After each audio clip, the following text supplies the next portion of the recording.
Perkenalkan, nama lengkap saya Yohana M.V. Usboko, NPM 12180026. Dan saya Paulina Taito, NPM 12180009. Di sini kami akan mempresentasikan hasil diskusi kami mengenai kriteria, tujuan, dan strategi pembangunan pertanian di negara-negara berkembang.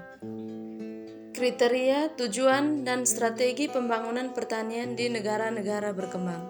Sejarah pembangunan pertanian. Sejarah pembangunan pertanian berawal pada masa Orde Baru. Pada awal masa Orde Baru, pemerintah menerima beban berat dari buruknya perekonomian Orde Lama. Indonesia dapat membentuk rancangan pembangunan yang disebut Rencana Pembangunan 5 Tahun atau Repelita. Yang pertama, Repelita Saya pada tahun 1969 sampai 1974. Yang kedua, Repelita II pada tahun 1974 sampai 1979. Yang ketiga, Repelita Aku pada tahun 1979 sampai 1984. Yang keempat, Repelita 4 pada tahun 1984 sampai 1989. Yang kelima, Repelita 5 pada tahun 1989 sampai 1994. Yang keenam, Repelita 6 pada tahun 1994 sampai 1999. Pengertian. Pembangunan pertanian dapat didefinisikan sebagai suatu proses perubahan sosial. Tujuan pembangunan pertanian. Secara umum, tujuan pembangunan pertanian adalah sebagai berikut: meningkatkan produksi untuk memantapkan ketersediaan pangan guna memenuhi kebutuhan pokok masyarakat dari segi jumlah, kualitas, dan harga terjangkau. Secara khusus, tujuan pembangunan pertanian adalah meningkatkan pendapatan petani melalui peningkatan produktivitas, perbaikan sistem pemasaran dengan pengenalan teknologi, penyediaan informasi pasar, meningkatkan produksi pangan, sumber karbohidrat untuk memantapkan ketahanan pangan secara berkelanjutan guna memenuhi kebutuhan pokok masyarakat yang terus meningkat. Kriteria pembangunan pertanian. Yang pertama, pasaran untuk hasil usaha tani. Yang kedua, teknologi yang selalu berubah. Yang ketiga, tersedianya sarana produksi dan peralatan secara lokal. Yang keempat, adanya perangsang produksi bagi petani. Yang kelima, tersedianya pengangkutan yang lancar dan kontinu.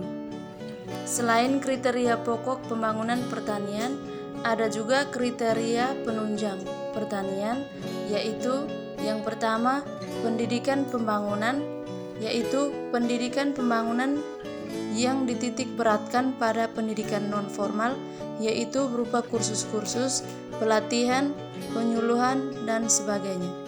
Pendidikan pembangunan ini bertujuan untuk meningkatkan produktivitas petani. Yang kedua, kredit produksi. Kredit produksi untuk meningkatkan produksi, para petani harus lebih banyak mengeluarkan uang untuk membeli bibit unggul, obat-obatan, pemberantas hama, pupuk, dan alat-alat lainnya. Yang ketiga, kegiatan bersama oleh petani atau gotong royong. Kegiatan gotong royong petani biasanya dilakukan secara informal. Para petani bekerja sama dalam menanam tanaman mereka atau dalam memanen hasil panen.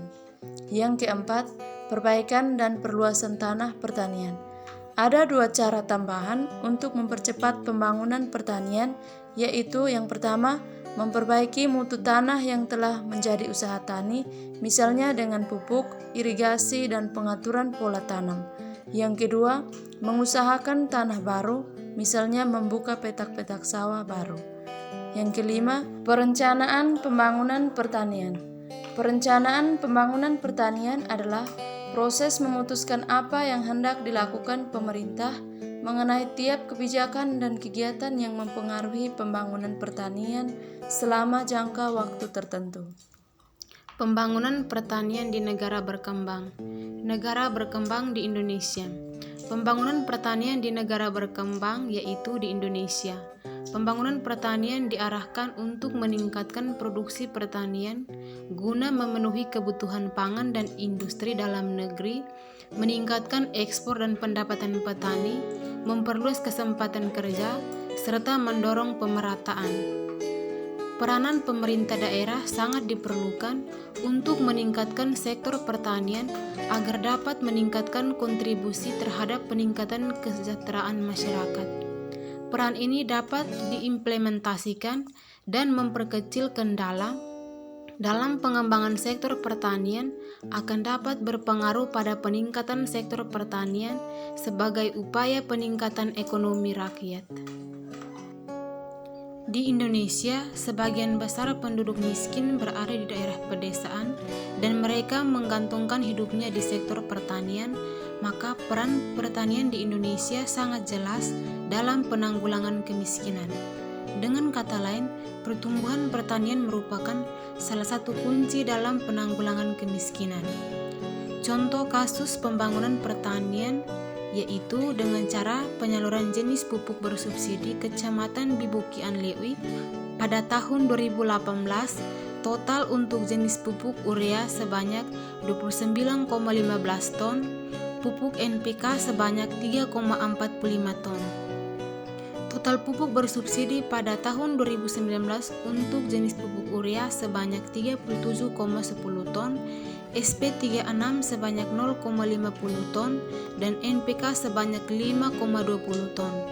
Pada tahun 2020, total jenis pupuk bersubsidi untuk jenis pupuk urea sebanyak 12,50 ton dan pupuk NPK sebanyak 3,50 ton.